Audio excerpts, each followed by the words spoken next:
So CNN journalists went into the most right-wing county in the U.S. in Texas and decided to interview the Trump supporters to see what they want from Biden. This is a really interesting video because I want you to pay attention to what these people are saying, because I agree with a lot of these people. Take a look. President Biden's call for unity has already found some uneven political ground just days into his new administration. So we wondered how it's playing deep inside places where support for the former president is still as strong as ever. Gary Tuckman hit the ground to find out. This is Roberts County in the Texas Panhandle. Do you think he could be a good president, Joe Biden? Everybody has capability of being good. We'll see. It's a very small county. Roughly 850 people live here. I just tell them good luck and do what's right.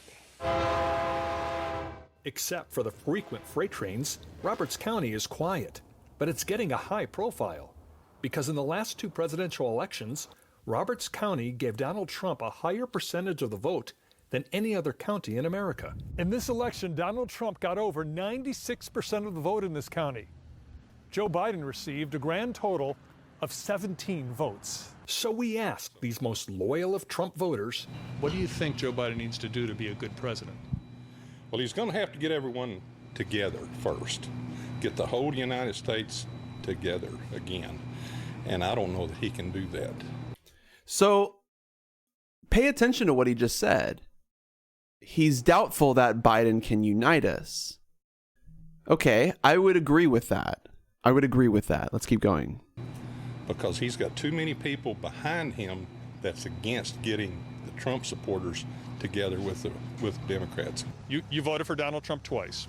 Do you think there's a possibility that you could ultimately believe that Joe Biden is a good president? Yes, sir. And what would he have to do to earn that from you? He's going to have to keep the people together and quit being so divisive. Several other Trump voters here told us the same thing. They believe President Biden needs to unite the country, be less divisive. So notice that the presupposition there is that Biden is already divisive. He needs to stop being so divisive, right? It wasn't a recommendation in the sense that, like, hey, when you go into that job, make sure you're not divisive, right? Like, it wasn't like that. It was he needs to stop being divisive. So there's a huge difference there. Let's keep going. They believe President Biden needs to unite the country, be less divisive, despite the obvious irony. Do you think Donald Trump has been divisive? In certain ways, sure. Debbie Howard has owned the family hair care salon in the county seat of Miami for almost a quarter century. If Joe Biden walked into your salon and said, Debbie, I'd like an opinion from a Trump voter, someone who voted for Trump twice, what can I do to make you like me, to make you think I'm a good president? What would you say to him? First thing. That's really hard because I'm just go blank right now. Just try to unify this country. Try to, listen to both sides and meet in the middle, compromise with the Republicans. So that's kind of an interesting thing that she's saying. Compromise with the Republicans. I'm really curious if she means Republicans in Congress or Republicans in general. Because if she's talking about Republicans in Congress, I think she's out of her mind. If she's talking about Republicans in general, I think she's absolutely correct. So that kind of matters, but I guess we won't. I don't know. Maybe you can tell me in the comments. And meet in the middle, compromise with the Republicans. Certainly not every Trump voter we met here is willing to give President Biden a chance. Randy Massey works in the heating and air conditioning business. So is there any chance you could see him being a good president? No. So you've given up on him already? I ain't had faith in him in 47 years, and I'm only 44 years old. That is such a great point.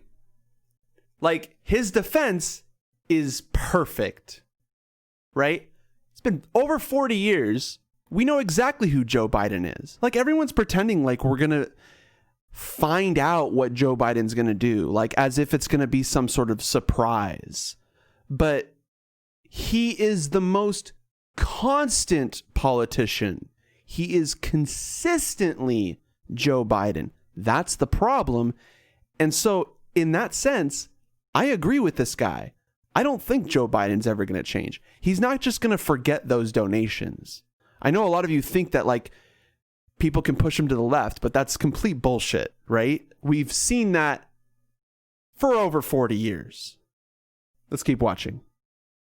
But others are hoping they end up being pleasantly surprised. And you think you could be happy with, potentially? There's potential there. Yes. Gary Tuckman, CNN, Roberts County, Texas. So there's potential. There's potential. That's the thing. Republicans are not all too far gone. I just want to emphasize that there are right-wingers. There are many libertarians that agree with a lot of the stuff that progressives in general and left-wingers, although I don't necessarily agree with the concept of teams, people like myself, people with ideologies that are close to mine, they can agree with right-wingers. We can agree. What can we unite over? We can unite over getting money out of politics. We can unite over ranked choice voting so that we can get our third-party candidates a chance, right? There are plenty of ideas that we can unite over that can completely turn this country around, right? And these are not large things to ask for. Universal basic income. Which state has universal basic income right now? Alaska.